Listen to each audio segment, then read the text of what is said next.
the state car in which General Murtala Muhammad was assassinated. So this particular Mercedes-Benz, this is a luxurious car used by head of state then. That's why you see the two flags here. So this car you are looking at, like, was where he was assassinated, the head of state, which is General Mohammed.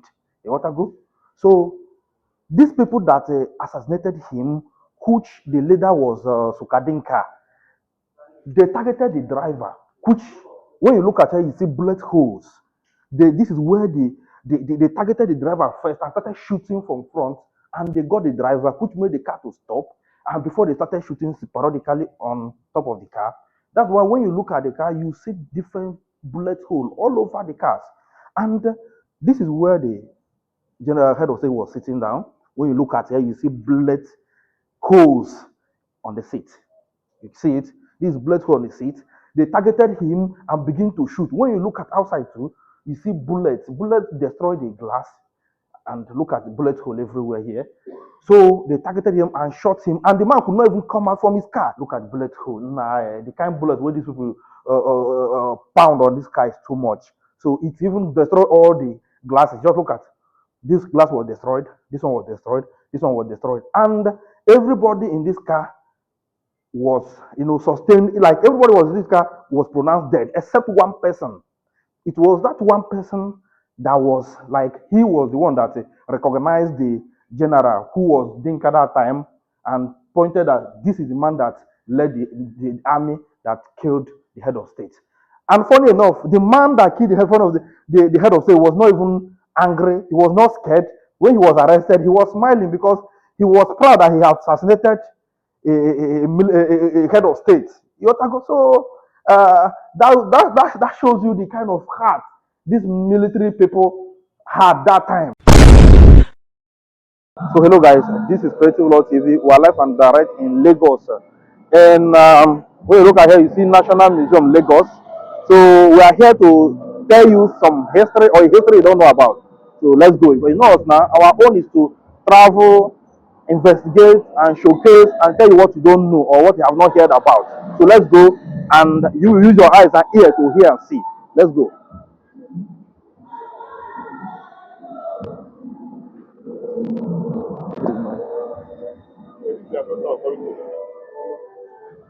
So this is the National Museum. So what does this hand represent? What is the meaning of these two hands like this? Wow. So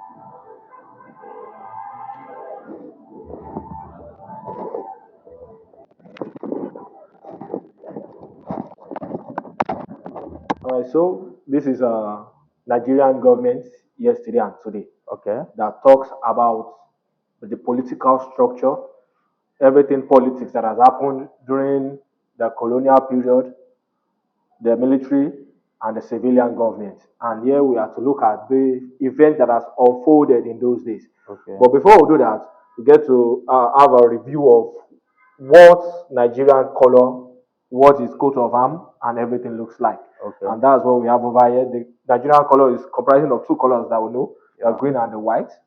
The green stands for agriculture, while the white stands for peace and unity. This flag was designed by late Pa Akikumi. Okay. He is one of the veterans in Nigeria that has contributed his own quota to the country's development before his passing away. And the next stage, this next segment I want to look at is the pre-colonial period. Okay. Now, this period, we were not using the name Nigeria because we hadn't gotten the name Nigeria. We were still operating the western, the eastern, and the northern part of the country. Okay. And this period, we had kings ruling. We have the Ata of Igala, Obi, Oni of Ife, the emirs of Kano, Oba of Benin, Oba Kitoye of Lagos, Nana Olomo of Ishekiri, King Eyo Honesty of Cape Town too. Okay. Now, these are individuals ruling in various capacity, in various parts of the country. Remember, I told you we were operating on the western, the eastern, and the northern part of the atmosphere. So we didn't have a concrete name for us then. Okay. Not until when Frederick Lord Lugard came in, when the colonial period started. Okay. It was Which is this a colonial period? yes, that was colonial period. And the name Nigeria was given to us by Lady Flora Shaw, who was said to be the mistress of Frederick Lord Lugard. Yeah. But now people, if we ask people who is Lady Flora Shaw, so many of us recognize Lady Flora Shaw as the wife of Frederick Lord Lugard, Okay. which is a false information. Okay. People did not have the first-hand information that they were both not married at all till they passed away. So she was a mistress to Lord Lugard, and she was the one that gave us the name Nigeria. Gotten from the Niger area. That's how we have the Nigeria. Now, these individuals, starting from Frederick Lord Lugard, we had I. Clifford, Sir I. Clifford. Frederick Lord Lugard was in power in the 1914 to the 1919. And these individuals brought their own rules and regulations that we had to follow in the country. After time, we had late Sir I. Clifford from the 1991 to the 1925. We had Baudouin from the 1935 to the 1943. We had Sir Otto Richard from 1943 to 1948. And we had John McPherson from the 1948 to 1954. And last but not the least, Sir James Robertson, 1954 to 1960, when we gained independence. So these are governor generals. Yes. Before the independence of Nigeria. Exactly. So we regard them as governor generals because we didn't have presidents then. So they were the ones running the affairs. But I thought of the country. Zik was once governor general. Who? Nnamdi Azikiwe. Nnamdi Azikiwe, yeah, we'll still get there. We'll still get there. And mind you, Nnamdi Azikiwe was not even a governor general. He was later given that name, but we'll get it. Okay. Now we have various council meetings, peace talks to foster peace. Yes, peace talks to foster independence. We later got the independence in the year 1960, October 1st. Yeah. But we became a republic in the year 1963, October 1st. Now, there's a difference between being independent and being a republic. Okay. Do you have an idea what that's?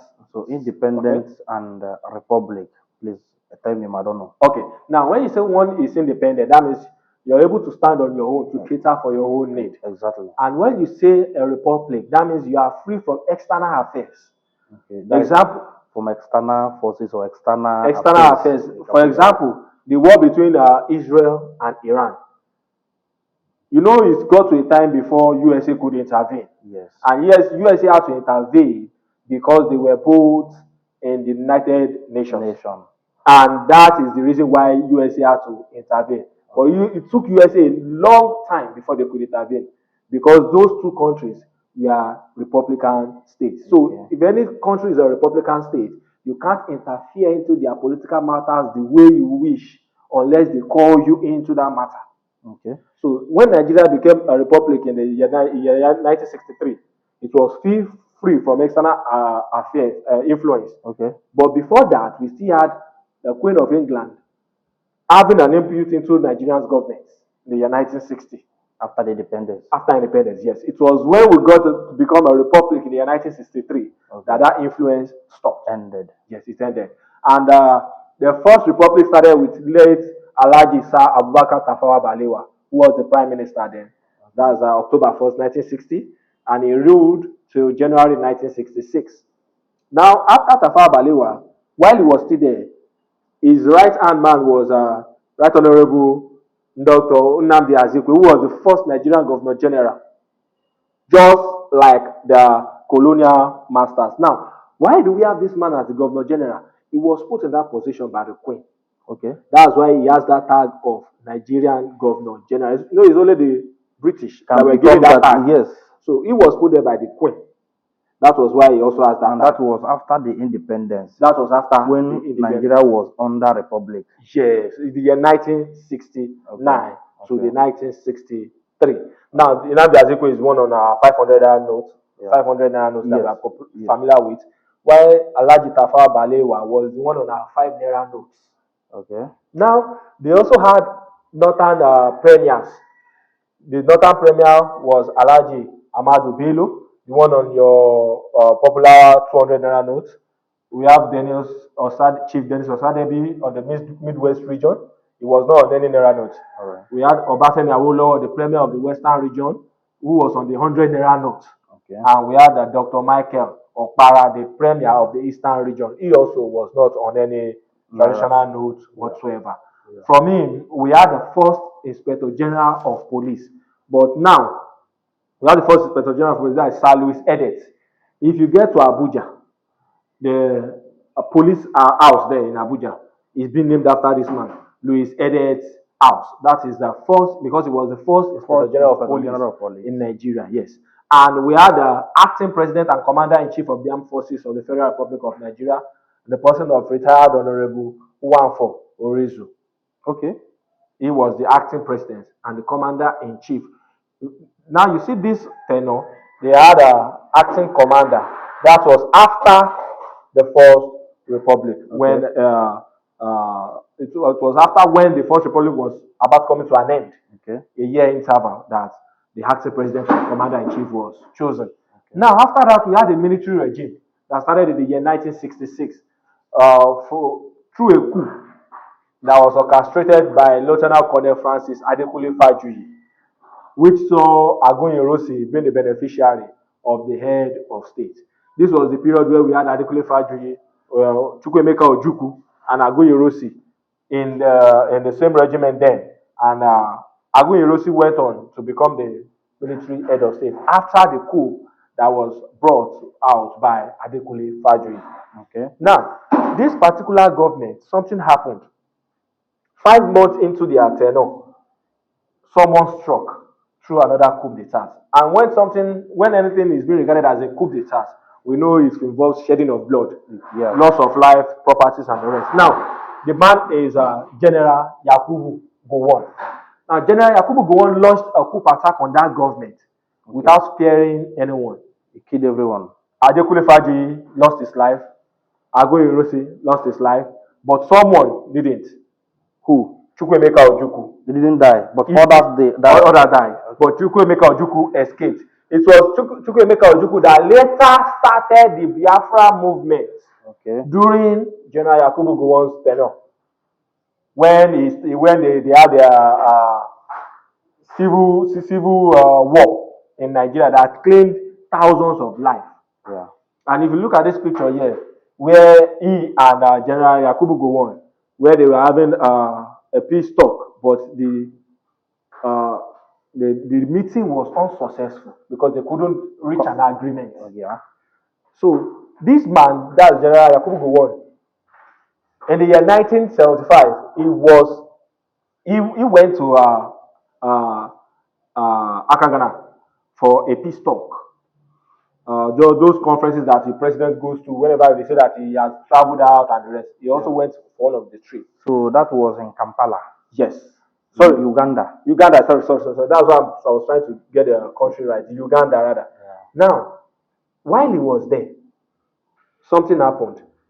His cabinet, his office were all pushed out. Which is Murtala Muhammad. Yes, that was the first coup that happened in Nigeria that didn't involve any shedding of blood. Okay.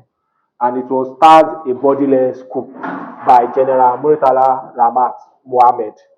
Reason why that happened was Yakubu Gowon was a kind of a leader that didn't want power to leave the military. Okay. He wanted power to stay within the military. And even if power wanted to leave the military, he still wanted to be the one wielding the staff of power. Okay. And people wanted power to go back to the civilian government the way it should be, which made Murtala Muhammad launch a coup attack on his government, and it was a bodiless coup. They were forcefully pushed out of office, and he took on the position of the head of state. This particular man wanted to give back power to the civilian government. Even when he came to the post, Nigerians were happy. We had a ton of events, things changed. You are talking about Muhammad. General Murtala Muhammad. Okay. We had a fairly better life. But Yakubu Gowon was not happy with this action because this took place while he was not in the country. Yes. So it was like he was stabbed in the back. And I hear that they told him, I think that somebody told him that don't come back. Yakubu Gowon then flee to America, where he contacted Lieutenant Colonel Buka Suka Dinka. Dinka. Yes. But before we go into that, General Murtala Muhammad on that very fateful day, that's on February 1976, he was going to his office. You know, the headquarters of Nigeria was in Lagos here, Yeah. before it was moved to Abuja. Yeah. Now, there's one thing about Muslims.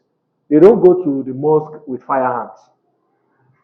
It's a taboo for them to go to the mosque with a firearm. Okay. So, General Murtala Muhammad on that day was going to go to the mosque from his office.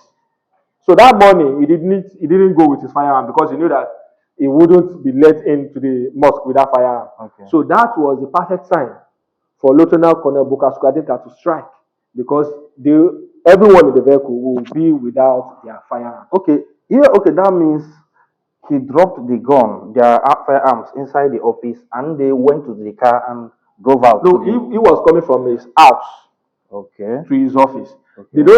They can't take their firearms away from the office to the house because they have armories where they deposit their guns and everything. Yes. Except they have their own personal ones at home. Yes. So they have armories that they deposit their firearms. So when they get to the office, they'll pick it up.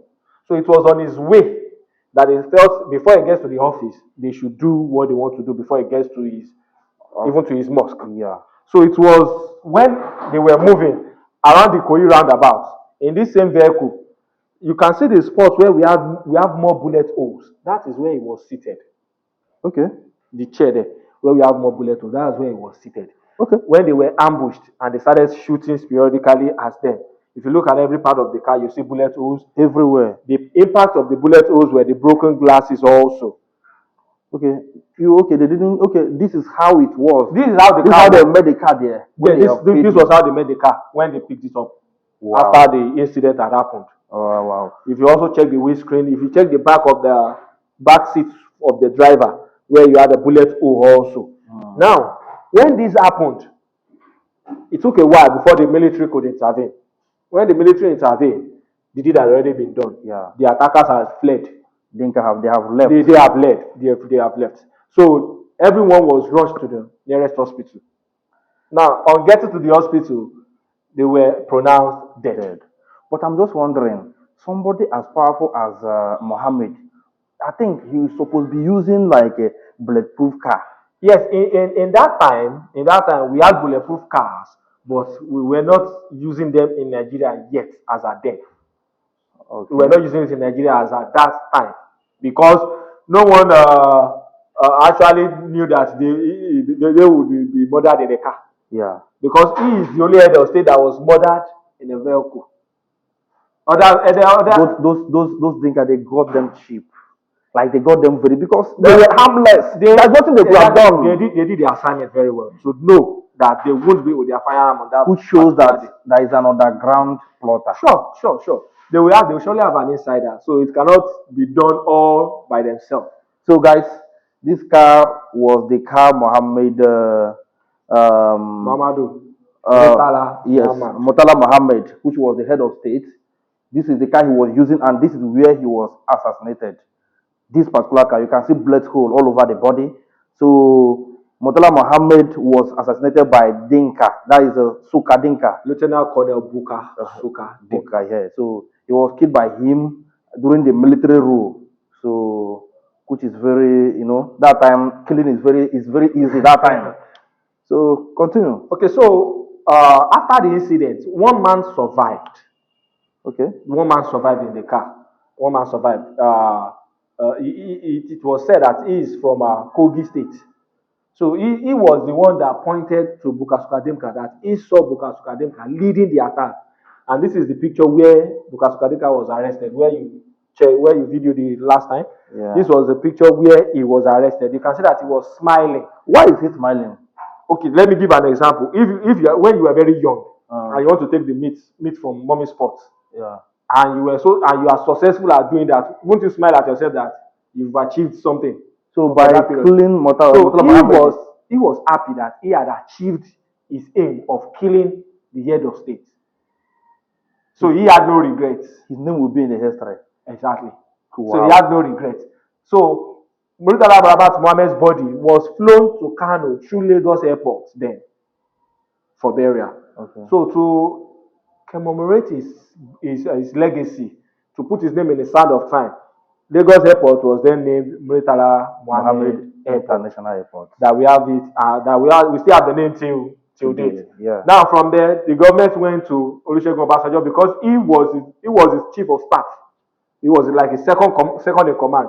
So Olusegun Obasanjo took over in the year 1976 and gave back power to the Second Republic that his boss wanted to do initially before his assassination in the year 1976, in the 1979 rather. He gave power to Alhaji Shehu Shagari. And Alhaji Shehu Shagari was the first man to adopt the name President of the Federal Republic of Nigeria. Okay. Alhaji Shehu Shagare was the first president because he was the one that adopted the name President of the Federal Republic of Nigeria. You know, before him, we had the First Republic, that's Tafawa Balewa. Yeah. He was being called the Prime Minister. Prime Minister. So it was Alhaji Shehu Shagari that adopted the name President of the Federal Republic of Nigeria that we are still using till date. And this man, his vice was Dr. Alex Ifeanyi Ikweme. We had Dr. Joseph Wayas as the President of Senate, and the Federal House of Representatives Edwin Ume. Now, this government was also maligned with corruption and the rest, which gave birth to the intervention of the military government in the year 1983. Correct. And the person that spearheaded the coup was General Sani Abacha. Okay. His pictures has been moved away for repair. Okay. So General Sani Abacha was one that launched, that's one of his pictures there. He was one that orchestrated that's Babangida. Okay, that's Sani Abacha out there. Okay. So Sani Abacha that orchestrated that coup that saw General Muhammadu Buhari come into power in the year 1983. Okay. Now, this government was also overthrown a few years later in the year 1985 by General Ibrahim Babangida. Ibrahim Babangida was the one that built the Third Mainland Bridge that we are familiar with in Lagos. Okay, Third Mainland Bridge. So that means it was the power was given back to the civilian government. And but because of the corruption, the military came back and took it led by Sani Abacha. Yes. So which led Buhari to take over as the head of state. So, but what happened to him? Why didn't he take over? Why didn't he let Buhari to take over? Now, in military, there's what we call hierarchy. Okay. There's what we call hierarchy, and that period, General Sani Abacha, he was not the one next in line to become a head of state. Okay. So just like Agunyorosi, I said it was Adekunle Fajoi that orchestrated that coup, where Agunyorosi was the beneficiary. Okay. So we have what we call hierarchy. So those next in line. Yeah, they do it by rank. Yes. So it was not the time for Sani Abacha to become. So you know, in those days, these younger officers had godfatherism that pushed them to the top. Yeah. Unlike this, and we still have godfatherism till date. Yes. When Babangida took over, Idi Agbon was also assassinated. Okay. That's the General Babatunde Idi Agbon, that's the chief of staff for Muhammadu Buhari. Now, during Ibrahim Babangida's tenure, things went well and things went south. And how did things go south when the 1993 election was conducted? That saw Chief MK Abiola emerge the winner. Yes, he won the election fair and square. But one thing he did was he noticed that they wanted to overthrow that election. They wanted to rig it. Yeah. So he went on live television, announced himself as the president of Nigeria. Which was wrong. Which was wrong for him to do, because that step was to be taken by the electoral committee, not him. But he did that so that people would know on time that he won the election fair and square. In case the electoral committee tried to do anything. Exactly. But that angered the military in that period, and he was arrested. Well, why is it that that time, I know, but that time military can just come in at any time? Yes, because but currently it's not like that. Yes, now, reason why it's not like that now is because we are not running a hierarchy government. We are not running a government that they put people there that, so yeah, you are doing next to nine, you are doing next to nine. And the world is now civilized. If the military should say that they want to overthrown. That means Nigeria is already in the state of emergency. Okay. But we are not yet in the state of emergency. Currently, we are. Military have to intervene as I'm talking to you. If military intervenes, it will be worse than we have it now. Nah, just We like won't have that freedom just like that we the have way now. Burkina Faso is. I want Nigeria. I wish it will happen in Nigeria because right now we're in a war situation. But anyway, let's continue. How are you sure that Nigeria will be like that if the military takes Let it over? happen. Now, Let it happen. when MP Abiola was arrested, he was put in prison. Okay. While he was later assassinated. When Nigerians heard of his assassination, all hell broke loose. We had what do we call it? We had burning of houses, riots here and there, thefts, and the rest. Okay. So for all this to calm down, Ibrahim Babangida had to step down. While after stepping down, he then created an interim national government headed by Chief Ernest Shonekan, and he was the Secretary of Defense. Okay. One mistake I would say they made. He later overthrew that interim national government to start his own provisional ruling council, which he headed as the head of state. He later died in his office due to cardiac arrest. Some said it was Apple, some said it was women, some said it was later bomb, but the autopsy of his death was actually cardiac arrest. Okay. From him, Absalom Abubakar took over as head of state. From Absalom Abubakar, we then had the Third Republic, headed by Chief Olusegun Obasanjo in the year 1999. He came back as a civilian president. Yes. From him, in the year 2007, we had Umaru Musa Yar'Adua, who is being regarded as one of the best presidents Nigeria has ever had till date. Yeah. Because then a bag of rice was 6,000, a bag of gari 2,500, fuel was like 15 naira, 80 naira. 84 naira. 84 naira. Yes. Okay. So he died after his first tenure in office due to heart disease. His vice had to take over Goodluck Ebele Jonathan. People said he was too slow and sluggish, that they wanted a change. Then the change gave us His Excellency Muhammadu Buhari. People said they were tired of the hardship and what they were seeing. They wanted a new change. Then we also went ahead for a change that brought up His Excellency Bola Ahmed Tinubu, who is still ruling us till date. So, what do you have to say about the history continues? It continues, yes. It continues. So, what do you have to say about the situation in Nigeria currently, right from starting from during the colonial era till now? What do you have to say in the situation we are right now? Surely we have evolved. We have progressed. But it's just that we need to do more better than we are doing now if we want a better result. And we need to take drastic actions now if we want a result that we want. Okay. All right. So, thank you. So, you have heard what he said. Starting from when Nigeria started during pre-colonial rule to colonial rule, say now we are in democracy. Which government do you think we did better? Even when there is military rule till now, which government is life better now or better before? Which one? Well, that's by the way. So look at this car.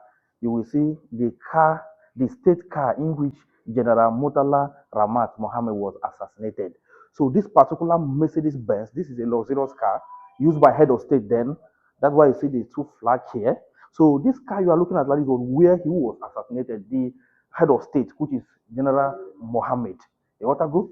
So these people that assassinated him, which the leader was Sukadinka, they targeted the driver, which when you look at it, you see bullet holes. This is where they targeted the driver first and started shooting from front, and they got the driver, which made the car to stop. And before they started shooting sporadically on top of the car, that's why when you look at the car, you see different bullet holes all over the cars. And this is where the general head of state was sitting down. When you look at it, you see bullet holes on the seat. You see it. This bullet hole on the seat. They targeted him and begin to shoot. When you look at outside too, you see bullets. Bullets destroy the glass. And look at the bullet hole everywhere here.